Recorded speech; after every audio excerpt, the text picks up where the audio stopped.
여러분 안녕하십니까? 12월 20일 화요일 뉴스투데이 강원입니다. 강원도가 계약 당사자 간 책임 문제를 내세워 그동안 공개를 거부한 레고랜드 테마파크 총괄 계약 협약서를 도의회에 공개했습니다. 지난 2018년 12월 이후 시중에 떠돌던 노예 계약, 이 불평등 협약이라는 소문이 사실로 드러날지 주목되고 있습니다. 박민기 기자가 취재했습니다. 강원도와 중도개발공사, 멀린사 간 레고랜드 총괄 계약 협약서가 처음 공개됐습니다. 첫 번째 관심은 지난 2018년 12월 강원도가 도의에 제공한 협약본에서 제외한 임대 수익률입니다. 당초 임대 수익 지분율은 전체 투자액 2,600억 원 가운데 강원도의 투자 지분 800억 원에 해당되는 30.8%였지만 멀린사의 추가 투자를 고려해 27.8%를 줄였습니다. 결국 강원도의 임대 수익률은 3%로 명시한 것으로 밝혀졌습니다. 추가 투자를 고려해서 27.8%를 감해서 LL코리아에게 지급한다 이렇게 된 거예요. 그래서 최후의 수익률은 3%로 한다. 이런 것이 그대로 빠져 있었던 거죠. 외국인 투자 지역이라 법인세와 과징금 등 각종 세금과 관련한 감면 조항을 담고 있어 해석에 따라 특혜 논란에 휘말릴 가능성도 높습니다. 또 강원도에 영향력이 미치거나 춘천에서 2시간 운전거리 내 2세에서 12세 어린이 관련 관광지 개발을 허가하지 않는 등 독점적 지위를 보장하는 조항도 포함됐습니다. 이에 대해 강원도의회는 레고랜드 총괄 계약 협약서를 면밀하게 분석해 향후 대응 방안을 마련한다는 계획입니다. 질적인 검토, 과연 이것이 진짜 맞는가? 내용이 빠지고 첨가된 중요한 게 아니라 그 내용 자체를 가지고도 한번 또 우리가 검증을 좀 해봐야 된다고 생각합니다. 하지만 국민의힘 소속 도의원들은 레고랜드 코리아 조성사업 점검특별위원회 구성을 요구하는 등 강원도와 여당을 압박하고 나섰습니다. 특히 시민단체의 의혹 해소를 요구하는 목소리를 무시하고 행정사무감사 요청을 묵살했다며 도의회 여당 원내대표에 대한 윤리심사 요구서를 제출했습니다. 행정사무조사권 발동을 통해 사업을 정상화해달라는 시민의 요구를 묵살한 더불어민주당 소속 도의원 35명을 대표하여 호소영 원내대표를 도의회 윤리특위에 회부한다.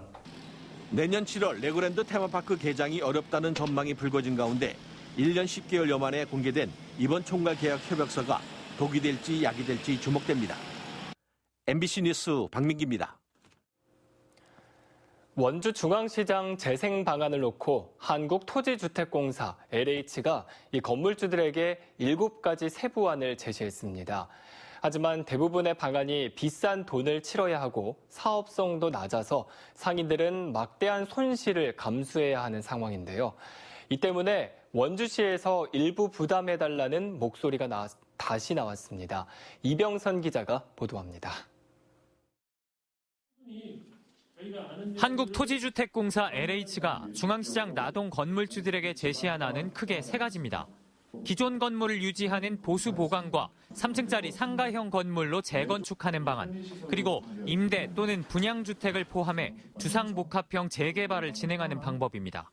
이를 바탕으로 각각의 방안에 포함할 수 있는 조건을 조정해 7개의 세부안을 만들었습니다. 주택의 유형이 2가지다 보니까 임대주택, 분양주택 해서 2개 안으로 또 나뉘고요. 그리고 아까와 같이 지하주차장, 원격 부설주차장으로 나뉘게 돼서 총 7개 안으로 검토 진행하였습니다. 문제는 결국 돈입니다. 44억 원으로 추정되는 보수 보강안 대신 다른 안을 선택하면 시간과 비용이 급격하게 늘어납니다. 일부 수익이 발생하는 걸 감안해도 상가형 재건축은 최대 99억 원, 주상복합형 재개발로 가면 최대 158억 원을 건물주들이 부담해야 한다는 게 LH의 분석입니다. 어느 안을 선택해도 사업성이 열악한 걸로 나오기 때문에 건물주들은 막대한 손실을 떠안을 가능성이 높습니다. 중앙시장 재건축 추진위원들은 당장 보수 보강안에 드는 비용도 버겁다며 난색을 표했습니다. 보수한다 해도 저희들 봐서 힘듭니다. 지금 현 상황에서는 도저히 힘들어요. 그것도 다 부담되기는. 저희 정말 이 어려운 고통 정말 내일이다 생각하시고 좀 많이 도와주시고요. 또 원주시가 보수 보강안에 드는 비용을 일부 부담해달라고 요청했습니다. 중앙시장 나동이 이 파란 천막에 둘러싸인 지도 어느덧 2년이 다 돼갑니다. 막대한 비용 앞에 결정을 머뭇거리는 과정이 반복되면서 속절없이 시간만 흐르고 있습니다. MBC 뉴스 이병선입니다. 1980년대 정부는 무연탄 수급을 조절하기 위해 정선과 영월 지역 경계인 석항역 일원에 이 비축 무연탄을 쌓아두는 부지를 마련했습니다. 지금은 과거보다 비축 물량이 많이 줄어들면서 여유 부지가 많이 생겼는데 이를 활용하자는 여론이 높아지고 있습니다. 조규한 기자입니다. 정선군 신동읍과 영월군 중동면 경계인 석항역 주변입니다. 도로를 따라 검은 방진막이 높게 설치돼 있습니다. 석항역 일대 23만여 제곱미터에 조성된 비축 무연탄 저탄장을 가리기 위한 시설입니다. 탄이 들어온다든가 이러면 먼지가 분진이 많이 날리고 또 이제 방충망을 설치를 해놓고 나니까 보기도 아주 혐오 시설이잖아요. 이곳엔 최대 190만 톤의 무연탄을 쌓아둘 수 있지만 국내 무연탄 생산이 줄면서 현재는 20에서 30만 톤밖에 쌓아두지 않습니다. 절반 이상의 부지가 그냥 방치되고 있는데 앞으로도 정부는 부지를 다 활용할 계획이 없습니다. 비축탄을 쌓아두는 장소 이외의 여유 부지를 적극적으로 활용해야 한다는 여론이 제기되고 있습니다. 저탄장 부지의 80%가 정선 지역에 속해 있지만 주민들에게 피해만 주고 어떠한 도움도 되지 않는다는 이유 때문입니다. 이 일대는 폐광지역 진흥지구에도 포함되지 않아 폐특법에 의한 각종 지원조차 받지 못합니다. 주민들은 여유 부지에 기업을 유치해 지역 발전에 도움이 되도록 해야 한다며 정부의 저탄장 부지 일부 해제를 건의하고 나섰습니다. 40년 이상을 주민이 감내했으면 산자부에서 정말 통큰 결정을 해서 정말 이 지역에 정말 올바른 기업, 큰 기업을 유치해서 지금까지 이 지역 주민들한테 뭔가 보상 차원으로도 정선군도 부지 일부에 목재 펠릿 공장을 유치하기 위해 업체 견학 등 준비 작업을 벌이고 있습니다. 이에 대해 저탄장 관리 주체인 산업통상자원부는 아직 공식적인 입장을 내놓고 있지 않지만 내부적으로는 긍정적으로 검토하는 것으로 알려져 성사 여부에 관심이 쏠리고 있습니다. MBC 뉴스 조규환입니다. 도내에서 올해 첫 일본 뇌염 환자가 발생했습니다. 원주시 보건소에 따르면 관내 거주하는 80대 노인이 지난 15일 고열 등으로 병원을 찾았고 검사 결과 일본 뇌염 양성 판정을 받았습니다. 80대 환자는 현재 입원 치료를 받고 있으며 감염 경로 등을 확인하기 위한 역학조사가 진행되고 있습니다. 보건소는 일본 뇌염을 전파하는 작은 빨간집 모기가 10월 말까지도 발견되기 때문에 야외 활동 시 모기에 물리지 않도록 각별한 주의를 당부했습니다. 강원 지역 의학계열 대학이 지역인재 15% 선발을 의무화한 지방대 육성법 권고를 지키지 않고 있는 것으로 나타났습니다. 교육부가 박찬대 의원에게 제출한 국감 자료에 따르면 2020년 한림대 의예과가 정원 78명 가운데 3.8%인 3명만 지역 인재로 선발했고 상지대 한의예과도 5%인 3명만 선발했습니다. 연세대 원주 캠퍼스 의예과는 14.6%, 강릉 원주대 치의예과는 14.3%로 지방대 육성법이 권고한 지역 인재 선발 비율인 15%를 밑돌았습니다. 대학 측은 의학계열 지역 인재 전형에 응시한 지원생들이 수능 최저 등급을 맞추지 못하는 등 탈락하는 경우가 많기 때문이라고 밝혔습니다. 강원도 내 지자체와 공공기관에서 제작했다가 폐지된 공공앱이 28개에 달해 혈세 낭비라는 지적이 나왔습니다. 행정안전부가 국회에 제출한 자료에 따르면 지난 2016년부터 지난해까지의 사용률이 저조하거나 관리가 안 돼 사라진 공공앱은 강원도와 8개 시군, 강원도 교육청 등에서 모두 28개에 달했습니다. 28개 공공앱에는 개발비가 파악된 것만 해도 최소 5억 1천여만 원의 예산이 투입됐습니다. 또 강원도가 운영하는 투어 강원 앱에도 13억 넘게 들어 과대 계산된 것 아니냐는 비판도 제기됐습니다. 사상 처음 온라인으로 개최되는 횡성 한우축제가 개막 4일 만에 온라인 접속수 80만 회를 넘겼습니다.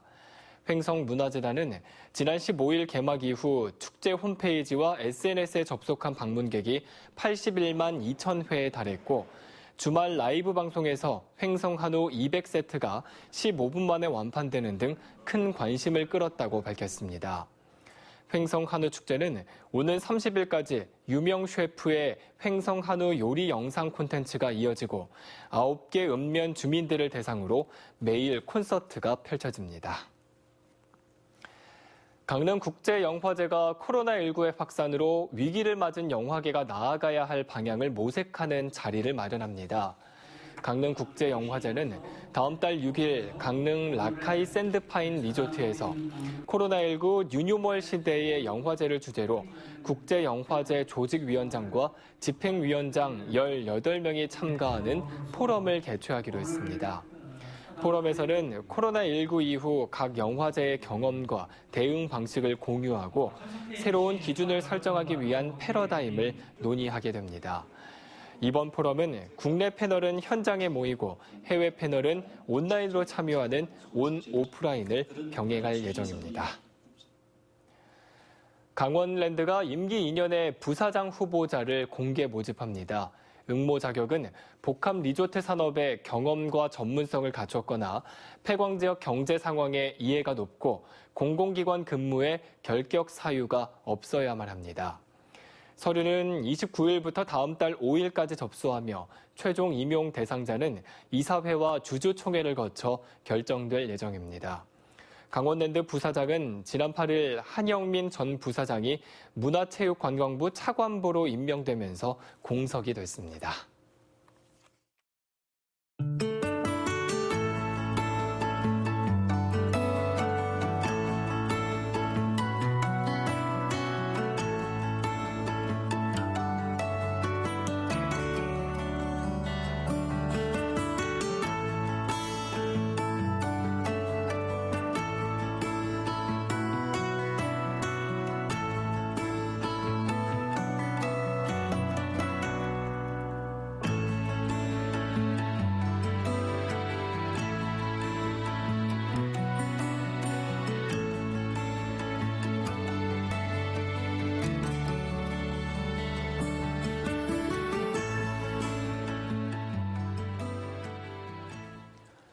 강원도 대부분 학생들이 매일 등교 수업에 들어갔습니다. 강원도 교육청은 200명 이상 유치원과 1000명 이상 초중고등학교 14곳, 그리고 코로나19 전파 우려가 있는 5개 학교를 제외하고 매일 등교로 전환했다고 밝혔습니다.